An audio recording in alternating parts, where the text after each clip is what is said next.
Assalamualaikum warahmatullahi wabarakatuh. Para pemirsa mungkin kenal dengan mantan Menteri Koordinator atau Menko Polhukam, Menteri Koordinator Politik, Hukum dan HAM, yaitu Bapak Profesor Dr. Mahfud MD. Mahfud MD ini tergolong manusia yang diciptakan Allah dengan banyak keberuntungan. Dalam 25 tahun era reformasi, dia mendapat jabatan dan posisi yang mentereng. Mula-mula dia itu sebagai anggota DPR dari PKB. Lalu kemudian menjadi Menteri Pertahanan di era Gus Dur, ya, Menteri Pertahanan di era Gus Dur. Lalu menjadi Ketua Mahkamah Konstitusi. Diiringi lagi nanti menjadi Menteri Menko Polhukam di era Jokowi, dan terakhir menjadi calon wakil presiden yang diusung oleh PDIP. Setelah beliau ini tidak menjabat, itu banyak rahasia atau statement-statement beliau ini yang berguna bagi kehidupan publik. Di antara statementnya adalah yang terakhir diungkapnya bagaimana polisi itu sering digunakan untuk melindungi sebuah peristiwa yang dianggap melanggar hukum. Jadi polisi sering, kata Mahfud MD, digunakan untuk menjadi backing kejahatan. Mahfud MD kemudian memberikan contoh bagaimana polisi membackingi kejahatan yang dilakukan oleh atasannya yang bernama Irjen Verdi Sambo ketika dia menembak dan atau membunuh ajudannya yang bernama Joshua. Kata Mahfud, kalau polisi-polisi di bawahnya tidak kita ganti saat itu, maka kasusnya nggak bisa diungkap. Maka yang bersangkutan saat itu diganti habis. Berulah kejahatan Verdi Sambo bisa diungkap, akhirnya dia dibawa ke pengadilan dan dituntut hukuman mati. Lalu di MA, dia ketika kasasi dia dirubah hukumnya menjadi hukuman seumur hidup. Kita tidak tahu ya, seumur hidup itu kalau setelah 10 tahun berkelakuan baik bisa dirubah menjadi hukuman 20 tahun. Atau nanti bisa juga dia mati di penjara, kata Mahfud MD. Lalu apa hubungannya kasus yang diungkap oleh Mahfud MD ini dengan Yusuf Mansur? Orang-orang sekarang ini banyak bertanya, kenapa Yusuf Mansur ini nggak bisa dimasukkan ke dalam penjara? Atau kenapa dia nggak ditangkap-tangkap? Apa polisi menjadi backingannya? Kita tentu saja tidak bisa memastikan ya, karena tidak ada perangkat yang langsung yang bisa menjangkau kita ke persoalan ini.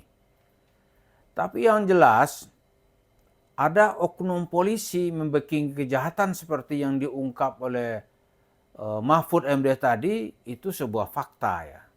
Karena yang dia bela itu mungkin juga sesama oknum polisi. Dan setelah kasus ini selesai, banyak juga nanti tim yang membela Verdi Sambo ini sekarang sudah pada naik pangkat. Nah, apakah orang-orang sejenis ini ada di belakang Yusuf Mansur? Kita lihat kalau secara institusi itu mustahil. Mustahil institusi polisi membackingi seorang penipu dan mungkin juga penjahat seperti Yusuf Mansur. Mustahil. Tapi ada nggak oknum-oknum polisi yang kemungkinan mementahkan setiap kasus Yusuf Mansur ini mau disidik atau mau diangkat? Kemungkinan ke arah sana itu tetap ada. Tetapi yang jelas, kebenaran itu tetap sebuah kebenaran walaupun dia tuh nampak sebagai suatu kelemahan. Kebatilan itu tetap akan menjadi kebatilan walaupun pada saat tertentu dia nampak sebagai kekuatan. yang tidak mungkin akan digoyahkan. Itu kita lihat ya. Jadi kebenaran itu nanti pasti akan keluar sebagai kebenaran selama banyak orang-orang yang memperjuangkannya sebagai kebenaran. Maka kebenaran itu akan muncul. Jadi dalam kasus Yusuf Mansur ini, walaupun misalnya kasusnya berjalan lambat, tapi kalau masyarakat yang menjadi korban ini terus memperjuangkan dan meminta gitu supaya kasus ini diangkat, lama-lama dia akan terangkat dan akan naik sebagai sebuah kasus. Dan sebaliknya, kalau kebatilan yang dilakukan oleh Mansur didiamkan, bahkan ada misalnya ya orang mengaku kiai palsu lah ya, atau gus-gus palsu yang membela di belakangnya, lalu orang-orang yang menuntut ini nggak mau lagi masa bodoh deh, maka di saat itu ya nggak akan terjadi sebuah kebenaran. Tapi kita lihat sekarang ini fakta-fakta di lapangan, orang tetap menuntut dan memperjuangkan haknya, walaupun itu berada di kemungkinan yang sangat sempit, gitu. Peluangnya sangat kecil. Orang berjuang terus nggak peduli itu. Dan hasilnya kan nampak sekarang ini. 1-2 itu Yusuf Mansur nggak bisa bertahan, dia nggak bisa mengendalikan keadaan. Nggak bisa. Walaupun dia mempunyai uang triliunan. Misalnya dalam kasus Ibu Lilis Siti Rohmah. Ini kalau Ibu Lilis Siti Rohmah tidak menuntut, dia nggak punya harapan gitu. Dan dengan data-data yang ada, dia ajukan ke pengadilan. Seperti wawancara suaminya itu, dia 20 tahun itu mengumpulkan uang, sedikit demi sedikit, itu harapan untuk masa depannya gitu. Yang terkumpul ya mungkin ya berapa ratus juta lah ya. Tapi karena mendengar nih figur ustadz, katakan itu kan, apalagi nih hidup tenang gitu kira-kira kan, untung banyak, walaupun ya secara logika susah juga dinalar ya, dia ikut, ini investasi batu bara gitu, dapat sebulan 11%, ya kan, kalau 200 juta ya itu kan sebulan itu lebih dari 22 juta. Wah, bagi dia udah cukup itu. 22 juta sebulan. Gitu. Jadi sebelum subuh sudah hadir di masjid, nanti habis maghrib cerita yang senang-senang, kalender berganti, bulan baru datang, dapat duit. Gitu. Karena yang menjanjikannya, dia percaya saat itu, ini figur ustadz ini. Kiai lah kira-kira kan. Ternyata nih ustadz gadungan, kiai palsu gitu. Yang tujuannya itu ya untuk mendapatkan uang dari masyarakat. Ini seperti cerita rakyat kita nih, cerita Kiai Serigala gitu. Serigala datang ke masjid, diraupnya uang. Ayam-ayam mau menjerit-jerit, mampus sajalah gitu. Setelah itu dia pergi. Itu yang terjadi. Maka dengan kepingan-kepingan bukti yang ada, diajukan ke pengadilan. Di Pengadilan Negeri Bogor diperiksa itu benar, dimenangkan gitu. Hakim mengetuk palu dengan data-data secara sah dan meyakinkan gitu. Yusuf Mansur pihak yang bersalah gitu, harus membayar. Jumlah bayar itu secara cash atau duit, dia harus membayar 4 miliar 75 juta. Yusuf Mansur nggak mau, dia mengajukan banding ke pengadilan tinggi. Nah, berapa hari yang lalu di pengadilan tinggi diputuskan lagi Ibu Lilisnya benar gitu. Bayar cepat. Sekarang Yusuf Mansur maju lagi. Dia mengajukan kasasi ke MA gitu. Kalau kalah lagi mau bayar nggak dia? Kalau nggak mau bayar juga gitu, maka negara akan memaksa dia. Lalu bagaimana kalau dia main di belakang meja gitu, main pat gulipat? Yusuf Mansur bilang, bismillah apa yang bismillah? Masa melakukan perbuatan kotor pakai bismillah gitu. Bismillah aneh doain. Udah tahu bersalah, dia bicara agama seakan-akan nggak ada salahnya gitu. Maka itu dalam banyak sedangkan ini orang ini sakit jangan-jangan ini. Sakit ini gitu. Dengan gangguan jiwa nih jangan-jangan ini. Kenapa? Dia menipu orang tapi pakai bismillah gitu. Heran gitu ya. Mudah-mudahan ya, gitu bahasanya. Ketika orang mau mengangkat itu.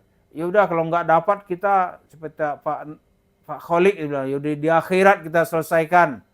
Dia bilang ayo ke akhirat. Dia nggak ada rasa iman takutnya di hari akhirat gitu. Kan bukan aneh doang, intinya kan juga di akhirat. Gitu. Itu bahasa apa itu? Kalau bahasa ulama atau bahasa tokoh agama nggak ada bahasa itu. Itu bahasanya bahasa preman pasar. Maaf saya bukan menghina preman ya. Itu bahasa orang-orang nggak ada tuh keedah-keedah agama dalam hidupnya. Nggak ada dia mau menyelesaikan, ayo ke pengadilan gitu. Dia nggak ada tuh mau selesai gitu. Maka kita harapkan nanti dari banyak-banyak kasus ini, dia nggak mungkin akan dibela oleh institusi apapun. Karena institusi apapun tidak dilahirkan untuk membela kejahatan. Kalau ada oknum-oknum, katakanlah oknum polisi yang membela-bela dia gitu. Itu juga nggak akan tahan lama. Percayalah, cepat nanti dia akan digulung oleh keadaan. Jadi masyarakat terus saja menempuh jalur hukum menuntut hak-haknya. Kalau enggak keenakan Yusuf Mansur. Ini duit Petren dia belum cerita itu. Maka dia punya target itu 100 ya, warung steak and shake di tahun 2025 ini akan ditambah. Jadi dari 200 menjadi 300. Kenapa? Karena orang nggak ada nuntut hak-haknya, dianggap ini benar. Maka dengan santai, dengan bahasa apalah kalau orang aneh legowo gitu kan. Legowo katanya ketika perusahaannya dibubarkan karena ya Petren dibubarkan, dicabut izin kan dia senang Yusuf Mansur tuh. Aneh legowo. Kenapa? Karena dia leluasa nanti memindahkan uang itu tanpa ada gugatan dari siapapun. Maka hasilnya, maka dia ada mungkin target dengan komplotannya, itu warung steak itu harus dimaksimalkan pada tahun 2025 ini. Jadi kalaupun ada rumah tahfiz yang mati, bagi dia mati aja lah, nggak ada urusan. Berarti ini ibarat mesin uang tidak lagi bisa diharapkan untuk memproduksi uang.